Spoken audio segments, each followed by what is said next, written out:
मैं वापस लौटूंगी अनुराग ढांडा, लेकिन इसमें इस बात को खारिज कर देंगे 5 किलो राशन मिल रहा है गरीब को, इस देश के 81 करोड़ लोगों को सिलेंडर दिया जा रहा है, बहुत सारी जगहों पर सब्सिडी में सिलेंडर मिल रहा है, कितनी सारी योजनाएं हैं वो जमीन पर इंप्लीमेंट होती हैं तो उसमें कंज्यूमर खर्च कम होगा ना निश्चित तौर पर गरीब का, जिस कंज्यूमर खर्च के आधार पर गरीबी इवैल्यूएट होती है। देखिए गरिमा जी, आपने बिल्कुल सही प्रश्न उठाया है। जब सरकार की प्रायोरिटी प्रचार हो, सुधार नहीं हो, तो ऐसी स्थिति बनती है जो आज के दिन में देश के अंदर बनी हुई है। आपने बिल्कुल सही बात कही कि मूलभूत सुविधाओं पे ही खर्च हो जाता होगा, वो सरकार दे रही है। मैं आपसे ही पूछना चाहता हूं कि जो आंकड़ा आपने बताया कि 300-350 रुपए अगर कोई कमाता है रोजाना, तो गरीबी रेखा से बाहर कर दिया सरकार ने उसको। क्या इन 300-350 रुपए में उस व्यक्ति का विश्व बैंक ने 256-57 रुपए में, गरिमा जी 256-57 रुपए के हिसाब से सरकार ने अपनी पीठ थपथपा ली। मैं ये पूछ रहा हूं कि इन 256-57 रुपए में क्या वो व्यक्ति अपना बिजली का बिल दे पाएगा, क्या अपना पानी का बिल दे देगा, क्या स्कूल अस्पताल के अपने बच्चों के, अपने परिवार के खर्चे उठा लेगा? ये तो सारे पैसे उसके इन मूलभूत सुविधाओं में ही खर्च हो जाते हैं।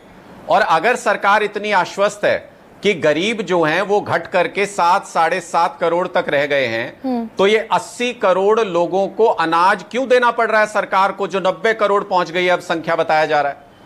इसका मतलब मिडिल क्लास फैमिलीज को आप खाने के लिए अनाज दे रहे हो क्या? ये तो और भी बुरी स्थिति है। अगर देश के मिडिल क्लास को खाने की जरूरत पड़ रही है, राशन की जरूरत पड़ रही है सरकार से, तो इससे बुरी स्थिति तो कुछ हो ही नहीं सकती। इसका मतलब हमारे यहां पे जिसको आप मध्यम वर्गीय परिवार कह रहे हो, वो भी अपना यापन नहीं कर पा रहा है ठीक से। तीसरी बात, मैं गरिमा जी एक और पॉइंट रखना चाहता हूं कि हमारे यहां पे जो अनस्किल्ड मैन पावर की जो मिनिमम वेजेस है ना, वो 700-750 रुपए के आसपास है। अनस्किल्ड मतलब जो मजदूरी कर रहा है। तो आप मुझे ये बताइए कि वो 700-750 रुपए जो मजदूरी कर रहा है, मजदूर की ये तनख्वाह एक दिन की, आप मजदूर को भी अमीर मान रहे हैं क्या? आप मजदूर को भी मिडिल क्लास मान रहे हैं क्या? ये आंकड़े तो यही बताते हैं कि जो 700-750 रुपए दिहाड़ी भी ले रहा है रोजाना की, सरकार उसको भी मिडिल क्लास में लेके चली गई, उसको भी अमीर मान रही है।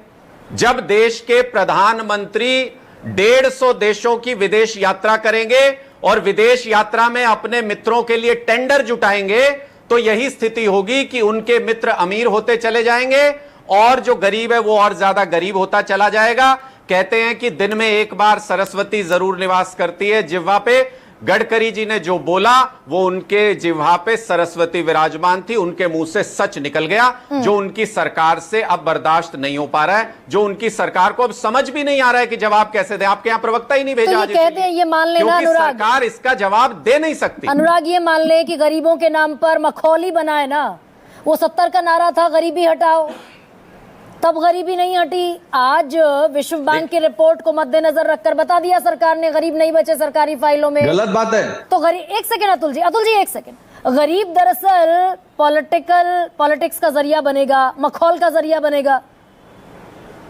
ये तो होता है देश में। फिर देखिए गरिमा जी, नारों से गरीबी नहीं हट सकती किसी भी हालत में। गरीबी तब हटेगी जब हर व्यक्ति के पास मूलभूत सुविधा होगी और वो जो कमाएगा वो अपने परिवार पे खर्च कर सकेगा, उसके पास जो खर्चने की क्षमता है वो होगी। यानी वो 500 रुपए भी अगर दिन के कमाए तो वो खर्च करने की क्षमता हो। अभी तो बिल चुकाने में चले जाते हैं 500 रुपए। मूलभूत सुविधाएं ना गरीब खत्म हो गए, अगर असल में गरीबी खत्म हो गई तो पॉलिटिक्स कैसे चलेगी, दुकान कैसे चलेगी पॉलिटिक्स की?